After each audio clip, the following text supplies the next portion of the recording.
They say the only sure things in life are death and taxes. But in horror games, the only sure things are death and dialogue. But don't skip. The story's much too important here. My name is Justin, and I spend my time investigating what some don't understand and what most don't want to believe. This is Horror Investigations. In this video, we're talking about Alan Wake, a survival horror game that, despite it turning 10 years old recently, still has plenty of twists and creepy moments that hold up today. So grab a flashlight, your trusty revolver, and watch your back. Let's investigate. Alan Wake is a famous novelist. Like, really famous. I'm looking for... Mr. Wake. Alan Wake. Oh, God! I am your biggest fan. Unfortunately, he's come down with a case of writer's block. So him and his loving wife, Alice, decide to get away from it all on a nice vacation. The night before they leave, Alan has a vivid nightmare. In it, a shadowy hitchhiker tries to kill him and even turns into a tornado? That's kind of cool. Eventually, he's rescued by an angelic voice from the sky. Follow my light. The next day, they arrive at the small town of Bright Falls, Washington. They chose this place because he's so famous. They were hoping a small, secluded area would keep him from getting recognized, which doesn't work out very well. I won't pretend I don't recognize a famous writer such as yourself, Mr. Wake. They travel to a local diner to pick up the key to their cabin, but instead of the landlord, Alan is met by a woman dressed in black. But I have the key for you and instructions on how to get to the lake. Okay. I wish you a good stay in my cabin. I'll come by later to check how you've settled in. And to meet your wife. I insist. The woman giving him handwritten directions kind of symbolizes in a nutshell how off the grid this vacation truly is. I would have took one look at this town and realized the internet hadn't been invented here yet, so automatically I'm out. They drive away from the diner headed to their cabin, not noticing a man running after them in the rearview mirror. It's Carl Stuckey, the landlord who was supposed to give them their key, and apparently hadn't done just that.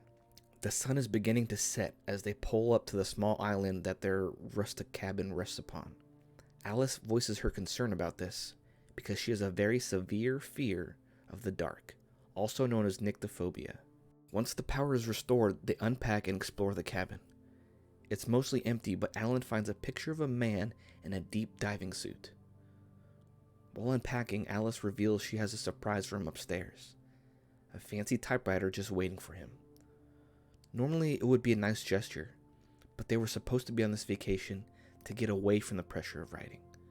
To make it worse, she reveals she had set up an appointment for Alan to see a psychiatrist to help with his writer's block, which he does not take well at all. So now you want to get me committed? No! I know from experience that having writer's block is kind of a touchy subject. You feel embarrassed and you don't really want to talk about it. Having Alice interfere shows how much she cares, but I understand why Alan threw a tantrum. I don't condone it, but I get it. Alan storms out of the cabin, knowing Alice can't follow him because of her phobia. But as he walks away, he hears her distressed screams. Alice? Alice? Alice!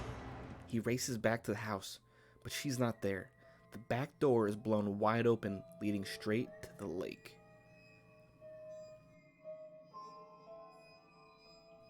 Alan jumps in as everything goes black. When Alan comes to, he is behind the wheel of their car at the scene of an accident. He has no recollection of how he got there or even the past week. The car certainly wasn't going anywhere, so traveling on foot was a necessity to find any sort of help. Luckily, a service station seems to be nearby. Lying on the ground are pages of a manuscript of a story with Alan's name on it, yet he doesn't remember ever writing it. In the forest, Alan is attacked by a shadowy figure similar to the one in his nightmare before. The person he encounters is Carl Stuckey, or a possessed version of him anyways. Carl Stuckey. Pleased to meet you. Alan gains an upper hand using his light and revolver to slay the man and reach the service station. His body disappears. The station is empty, but there's a phone inside which Alan uses to contact the Bright Falls Police Department. The sheriff cautiously approaches Alan, though he seems completely delirious. Relaying the story about his wife, Alan gets interrupted by the sheriff when she tells him that there is no island on Cauldron Lake. There hasn't been since the 70s when a volcano erupted. Alan says, "I'll show you." She also asks him if he had seen a missing Carl Stuckey, to which Alan denied, since what he had been through would be absolutely unbelievable and perhaps get him in trouble. Finding his wife was most important to him. They arrive at the edge of Cauldron Lake, and lo and behold, there is no island present. Alan stares in disbelief while the sheriff starts to question just what she had gotten herself into.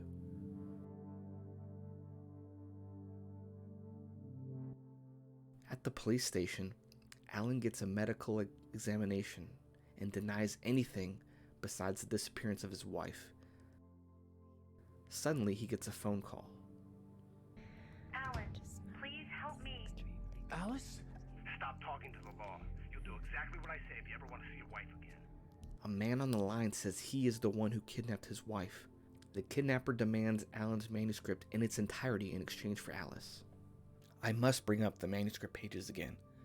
They're everywhere Alan goes. Like a trail of breadcrumbs, he knows if he finds it, he's going in the right direction. He finds one by Alice's license that describes him meeting up with the kidnapper at Lover's Peak, a place that he had never been to his knowledge. Barry, Alan's agent, arrives to save the day. Move! Get your hands off of my client! Who are you? I'm Barry Wheeler, his agent. He swoops in to take Alan away from the police station, and they rent a nearby cabin for the night. Barry is very resistant to Alan's story and says it's something people got put in padded cells for. Later, Alan finds a page of the manuscript that describes Barry doubting his sanity. It even perfectly quotes exactly what he said.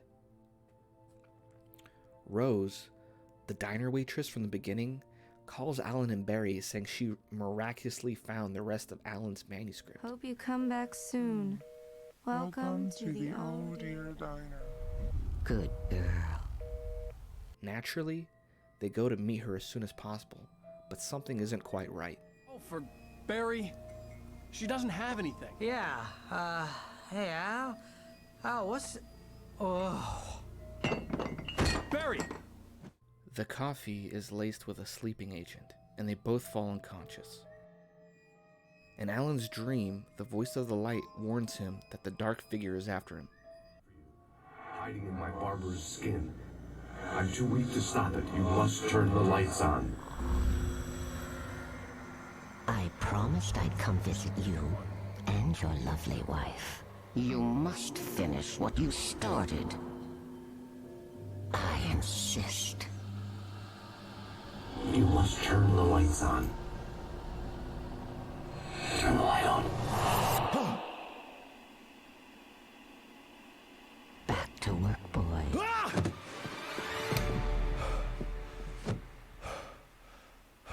Her words indicate that she had used Alan before, and it becomes obvious. The manuscript. Alan had written the manuscript under the influence of the dark presence. Somehow he must have escaped, and now it's after him to finish the manuscript. But why? What was the manuscript for, and why Alan? And who is this voice from the light trying to help him? Alan wakes. Get it? Anyway, he wakes up, and he sees he's been unconscious for an entire 24-hour period. He had mere hours to get to the kidnapper to make the exchange for Alice. He figured he'd give all the pages of the manuscript he had so far, and if that wasn't good enough, he'd shove a gun in his face. On his way there, the dark presence seemed to be getting stronger, throwing cars and trees and anything else at Alan to deter him away from straying from his path. Alan finally reaches the kidnapper. He reveals he never actually had his wife. He just wanted the manuscript. A dark tornado attacks both of them, tossing Alan into the nearby Cauldron Lake. before the darkness could completely cover him, he was saved by a figure wrapped in light. Alan once again regains consciousness, missing time from his memory. This time, he is under the care of Hartman, the psychiatric doctor that Alice had tried to make an appointment with. They're at a lodge resting on the other end of Cauldron Lake, acting as a mental institute. In a Shutter Island type twist, Hartman claims Alan is having a psychotic break, and has been ever since his wife drowned in Cauldron Lake. Supposedly, all the events that transpired were figments of Alan's imagination, as his mind was trying to make sense of such a tragedy. Alan is essentially a prisoner now at the Hartman Mental Institute. Alan attempts to escape the watchful eye of Hartman with Barry, but the doctor stops them before they leave. The dark presence begins to attack the entire lodge, and Alan feeds Hartman to it, while him and Barry narrowly escape.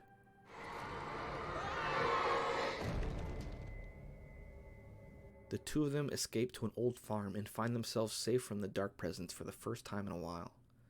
So to pass the time, naturally, they decide to get drunk on some moonshine they found. If I just wanted to, I could write 10 books a year. And they'd be the best books that year. No, you couldn't. That's right, I couldn't. But I could, because I'm a writer. What? An old record player plays a message that says, "Find the Lady of the Light." This reminds Alan of an old woman at the diner holding a lamp. While drunk on moonshine, all of Alan's memory of the past week begins to flood back to him. Apparently the moonshine is made from the water of Cauldron Lake. He remembered jumping in the lake after Alice, but couldn't find her in all the darkness. He remembers the dark woman influencing him to write a story, explaining the power of Cauldron Lake can turn fiction into reality. For days, the dark presence influenced him to write a story that would help it regain its power and finally leave the confines of the lake.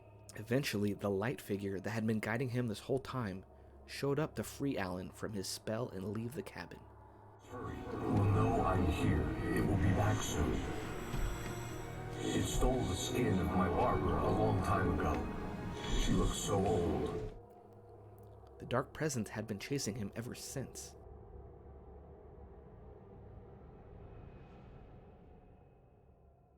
The light figure is Thomas Zane, an old poet who had visited the cabin on Cauldron Lake, just like Alan did, only a long time ago. The dark presence used him as well, but Tom wrote a volcanic eruption into existence that sunk the island and trapped both he and the dark presence within the lake. Barbara Jagger, who the dark presence takes the shape of, is Thomas Zane's wife. Alan and Barry are in jail when they awaken from their drunken sleep. An FBI agent is convinced Alan is behind the disappearance of countless people because of the pages of the manuscript that are recovered. The dark presence attacks the police station, and the sheriff helps them escape. She tells them how to find Cynthia Wheeler, the Lady of the Light. Cynthia knew Thomas Zane, and he had given her a weapon to fight back against the dark presence. A weapon waiting for the next writer to come to town to be able to use it. She kept it in a place called the Well-Lit Room. A place surrounded by light so the dark presence could never destroy it. There lies the weapon known as the Clicker. I used to have these nightmares when I was a kid. The dark really spooked me, too. When it got really bad, my mom gave me this old light switch. She called it the Clicker. The Clicker, huh? Yeah. If I ever got scared of the dark, I could just flip the switch and a magic light would scare the monsters away. Oh, sure. Here it is. Yeah, nice story, writer boy. You made that up right now, didn't you? No. Seriously. The Clicker is important because Alan can write the narrative that this device would have the ability to destroy the dark presence once and for all. Then he can use the power of Cauldron Lake to make that narrative reality. Alan locks Barry, Cynthia Wheeler, and Sarah the sheriff in the well-lit room to keep them safe, and heads to Cauldron Lake, where he witnesses the dark presence at its most powerful. He fearlessly dives in, knowing he only has one chance to save Bright Falls and to save Alice.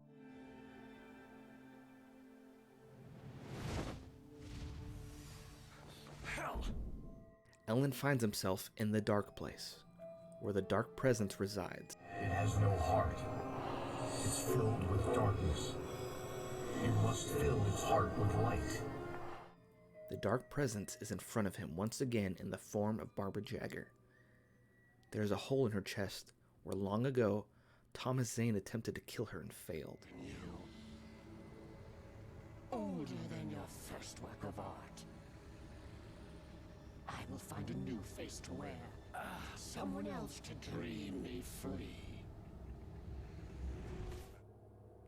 Alan puts the clicker inside her chest and presses the button.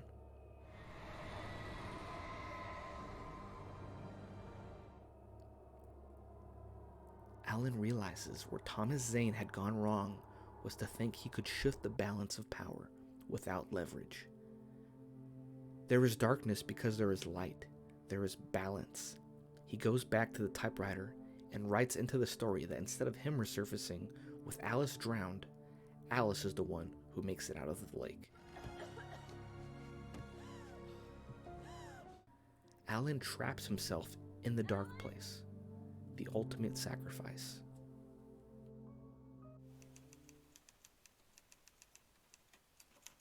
It's not a lake.